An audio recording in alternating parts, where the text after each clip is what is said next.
Hi everybody, it's Euan from LaLiga Lowdown here, and firstly just want to say a big thank you to all of you guys for continuing to engage with us over on Twitter at LaLiga Lowdown, for continuing to listen to our podcasts, and for continuing to meet us here on YouTube, where we're bringing you interviews, match previews and predictions, and this weekly 60-second standoff debate.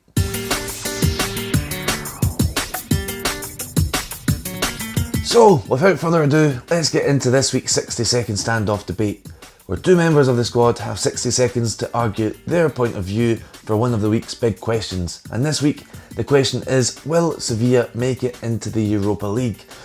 It would be amazing to imagine them out of Europe, but that's what I think will happen. David Garrido, though, he thinks they'll make it, and he's about to explain to you why. Alright, Euan, defend the indefensible? I reckon I can do that. As they say at the Sánchez Pizjuán, vamos mi Sevilla, and also vamos my 60 seconds on the clock, please. My time starts now. The main thing is the managerial change has been made. Vincenzo Montella is out. Goodbye, good riddance. Feels a bit harsh, probably is a bit harsh, but the decision has been taken. So in comes Joaquín Caparrós as caretaker. Been there before, very successful at Sevilla, but then left them for Deportivo, so he still owes them for that. And also he wants to show that he can still cut it as a manager. In that first game in charge, 1-0 against Real Sociedad, changes in personnel, Sandro up front, not Luis Muriel or Wissam Ben Yedder, and in midfield, Roque Mesa, a reassuring presence. Changes in attitude as well, less madness, more method, more desire, more direction. These are all good things. What about the games they've got left? Well, Real Madrid will have put a lot into that Clásico, emotionally, physically, mentally. Cristiano has an injury now as well, of course. So they might be a bit flat as they come to the Sánchez Pizjuán. Then there's the derby against Betis. It's going to be a tough game, but they'll be hell-bent on getting revenge for that 3-5 scoreline earlier in the season. And I reckon Sevilla can beat Alavés on the final day if they really need to. Betis is a real motivator because if they're in Europe, Sevilla absolutely have to be. And I reckon that they will nick that 7th place and Getafe won't get it. Well, David, I think you're overlooking Getafe. Now, they are a team of master time wasters, but I am not, so my 60 seconds start now. Okay, Sevilla have a new coach, but that doesn't mean they're all of a sudden a functioning unit. Joaquín Caparrós is an elastoplast, but this squad needs open heart surgery. Personnel changes, you say, okay, Sandro up front. Is this a guy that has 0 goals for Sevilla and just 1 all season when he was at Everton?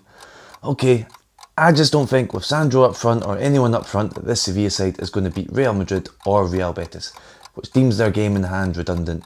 On the other side, you've got Getafe, who have clearly been listening to DJ Khaled recently because all they do is win, win, win, no matter what. It's so unattractive, but so effective as well. And Getafe, they have Atletico Madrid next weekend at home. Now, Atletico Madrid, a few days after that, have the Europa League final, so I could see them getting a point or a win in that one. After that, they've got already relegated Malaga, so Getafe are currently in 7th, have the easier run in. Your head are back, buy your shares in Southern Madrid-based travel agents now. Alright, Euan, thank you very much indeed. So Euan doesn't think that Sevilla will make Europa League because he says that 7th place will go to Los Azulones, Getafe. I think that Sevilla will do just about enough to play on the continent next season. But what do you think? Who do you agree with? Who has won this standoff? Make sure you put your comments in the section below this video.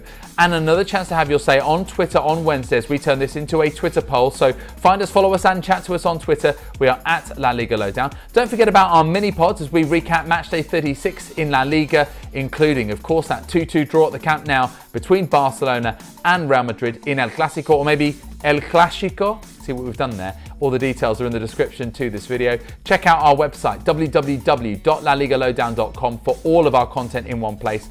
And don't forget, on this YouTube channel, coming up later this week, a 2-part exclusive interview with Real Betis defender Jordi Amat on Wednesday and Thursday respectively. Make sure you subscribe and enable those notifications so that you never miss out. That's it for now. We'll see you next time.